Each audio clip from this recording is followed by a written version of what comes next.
Well, the State Department releasing a new batch of Hillary Clinton's emails. It reportedly contains the highest rate of classified information yet. According to a Washington Times analysis, 266 messages, or 1 out of every 16, have information marked as confidential. In the meantime, McClatchy is reporting the FBI is under pressure to act quickly when it comes to the investigation into her email scandal. But there are reportedly some doubts that Hillary will ever face criminal charges. One national security attorney telling McClatchy, quote, "She's too big to jail." And another lawyer saying, quote, "It's very hard for the government to prove what they have to prove to get a conviction."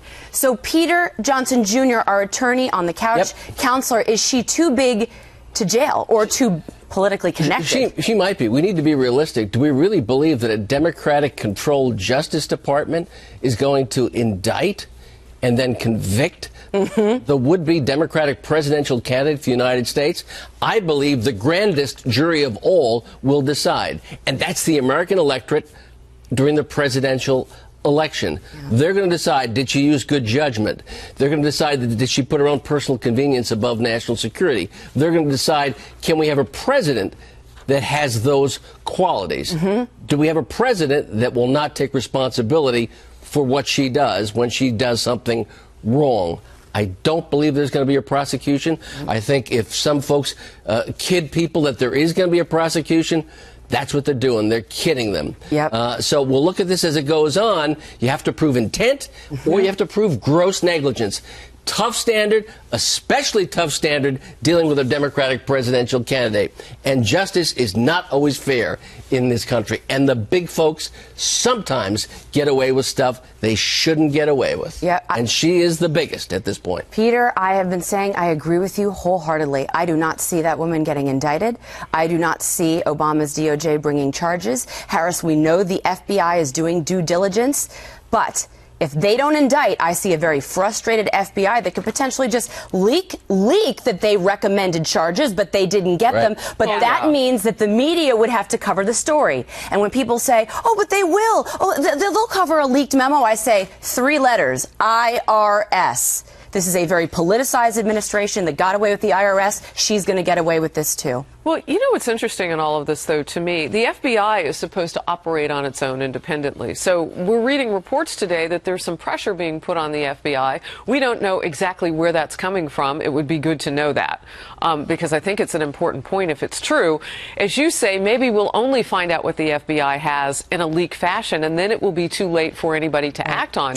But in all of this, Hillary Clinton is getting something that she really needs, and that's for the story to kind of morph and change. As long as it's on the FBI, as long as it's on the DOJ, it's not on her. And so when she goes out to do her speeches on the stump, whatever, she can focus in on getting her message. And if she feels, as Peter has suggested, or said, I should say, that it's not going to come back to bite her, then she doesn't have to worry too much. Let it go off the front page with her name in it, and you've given her a Christmas gift. And Sandra, we saw there was a New York Times report 2 weeks ago. An FBI agent spoke on the condition of anonymity, and he said, we feel major pressure right now to release the things that we're coming up with because Obama on 60 Minutes basically gave her the cover that he needed. And we also learned over the weekend that she provided security to the Libyan president when he asked for it, the Libyan president. However, she didn't provide it to her own diplomat, to Ambassador Christopher Stevens. That was pretty damning. That came out of those emails on Friday as well. Well, not that damning if you're still saying that the chances of anything really happening or her being held accountable or an indictment is still very slim. And I wonder, Peter, if there's any one catalyst, if there's any one thing that could change in this story that would change your chances of her being accountable. A whole bunch of emails explicitly saying top secret, top secret, top secret. We've seen the deception. We've seen the lying already. We've seen the dishonesty. We've seen the lack of accountability. We've seen the lack of integrity on these issues. But an indictment is a different issue. And the American people are going to make the ultimate decision. This is still the hugest issue in this campaign for her, even though I don't believe there'll be an indictment. I don't see it happening, but they have to do something because of Petraeus. Yeah. Anything less than what they gave Petraeus would completely seem like political favorability. It is. I mean, they're complete hypocrites in this administration. But I will tell you this. I will take the opposite stance. Hillary Clinton wants an indictment. She wants to use it for her personal gain. She will turn it into... Victim? Absolutely. It allows her the victimhood and the partisanship that she so desperately needs to raise money and turn herself into the victim here. And that's exactly what Kennedy, I love you. She knows Kennedy about indictments, but you don't want to be indicted. No, I agree. She does. There's She knows no, it's not there's gonna no stick. indictment Maybe. coming. Maybe. All right.